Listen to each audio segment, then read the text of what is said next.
Hi guys, today we're going to be digging into the wonderful Dr. Martin Luther King Jr. All of the articles that you are going to hear today, they do come from the website commonlit.org if you would like to read them more in depth. I do have some extension activities at the end of this video if you want to dig a little bit more into his history and get a little more involved in what you are learning today. All right, let's go ahead and get started with this wonderful civil rights leader, Dr. Martin Luther King Jr. So the first question is going to be, who was Martin Luther King Jr.? And we are going to be digging a little bit more in depth into this. We're going to hear some of his famous quotes as well. And I do recommend that at the end of this video, if you have enough time, you go through and you try to listen to the complete version of his I Have a Dream speech. That is available, and you can listen to an actual recording, which is pretty wonderful. All right, let's go ahead and get started with this article. Martin Luther King Jr. was an integral part of the Civil Rights Movement, a social movement in the United States that worked to end racial segregation and discrimination against African Americans. King's contributions to this movement continue to be felt today and inspire others to combat inequality through nonviolence. As a leader of the nonviolent civil rights movement of the 1950s and 60s, Martin Luther King Jr. traversed the country in his quest for freedom.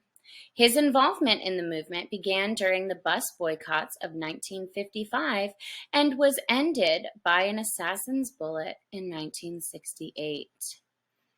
As the unquestioned leader of the peaceful civil rights movement in the 1960s, Dr. Martin Luther King Jr. was at the same time one of the most beloved and one of the most hated men of his time. From his involvement in the Montgomery bus boycott in 1955 until his untimely death in 1968, King's message of change through peaceful means added to the movement's numbers and gave it its moral strength. The legacy of Martin Luther King Jr. is embodied in these two simple words: equality and nonviolence. King was raised in an activist family. His father was deeply influenced by Marcus Garvey's Back to Africa movement in the 1920s. His mother was the daughter of one of Atlanta's most influential African American ministers. As a student, King excelled. He easily moved through grade levels and entered the Morehouse College, his father's alma mater, at the age of 15. Next, he attended Crozer Theological Seminary, where he received a Bachelor of Divinity degree. While he was pursuing his doctorate at Boston University, he met and married Coretta Scott. After receiving his PhD in 1955, King accepted an appointment to Dexter Street Baptist Church in Montgomery, Alabama. After his organization of the bus boycott, King formed the Southern Christian Leadership Conference, also known as the SCLC, which dedicated itself to the advancement of the rights for African Americans. In April 1963, King organized a protest in Birmingham, Alabama, a city called the most thoroughly segregated city in the United States. Since the end of World War II, there had been 60 unsolved bombings of African American churches and homes. On a side note, if you are looking for an engaging read to go with the civil rights movement, I would definitely recommend The Watsons Go to Birmingham, which talks about a family that does travel to Birmingham, Alabama during this time period. Boycotts, sit-ins, and marches were conducted. When Bull Connor, the head of the Birmingham Police Department, used fire hoses and dogs on the demonstrators, millions saw the images on the television. King was arrested, but support came from around the nation and the world for King and his family. Later in 1963, he delivered his famous I Have a Dream speech to thousands in Washington, D.C. Now, here are some of the images of the people, the demonstrators who were attacked in Birmingham.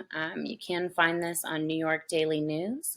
Also, if you go to history.com, you are able to see and actually look at a lot of images of Dr. Martin Luther King giving his I Have a Dream speech.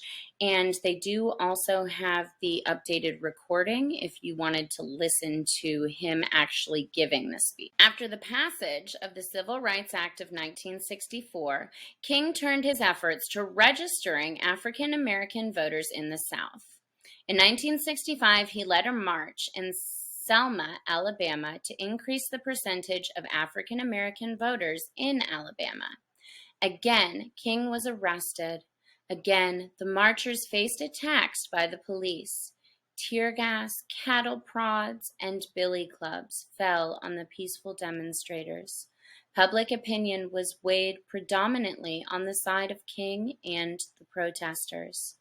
Finally, President Johnson ordered the National Guard to protect the demonstrators from attack, and King was able to complete the long march from Selma to the state capital of Montgomery. The action in Selma led to the passage of the Voting Rights Act of 1965. Early in the morning of April 4th, 1968, King was shot by James Earl Ray. Spontaneous violence spread through urban areas as mourners unleashed their rage at the loss of their leader. Rioting burst forth in many American cities, but the world never forgot his contributions. Time magazine had named him Man of the Year in 1963. In 1964, he won the Nobel Peace Prize and was described as the first person in the Western world to have shown us that a struggle can be waged without violence. In 1977, he was posthumously awarded the Presidential Medal of Freedom, the highest award a civilian American can earn. In the 1980s, his birthday became a national holiday, creating an annual opportunity for Americans to reflect on the two values he dedicated his life to advancing: equality and nonviolence. So, Dr. King, here are our major points that you should be looking back on. He is a civil rights leader, one of the most loved and hated people for a lot of people in America during his time period. He's influenced heavily by Marcus Garvey and then his family having studied him. He formed the Montgomery bus boycott, and if you are looking for a wonderful read, you should definitely get into the story of Claudette Colvin that goes very deeply in depth into the Montgomery bus boycott. And he also formed the SCLC, and one of his most notable speeches is the I Have a Dream speech.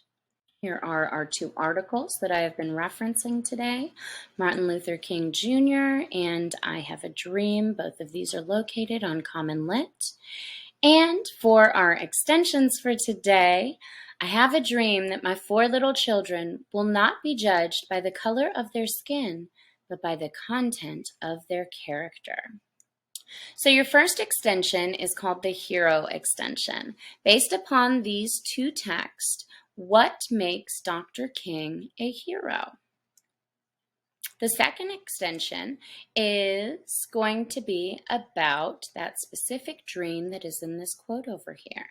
So based upon this quote, has his dream for his children come true in 2022? So I want you to write using the RACES writing strategy.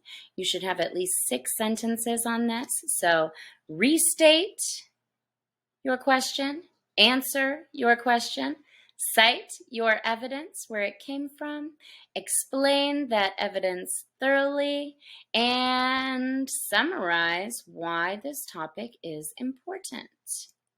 And finally, for our last extension, this goes back to all of those artsy, lovely people out there.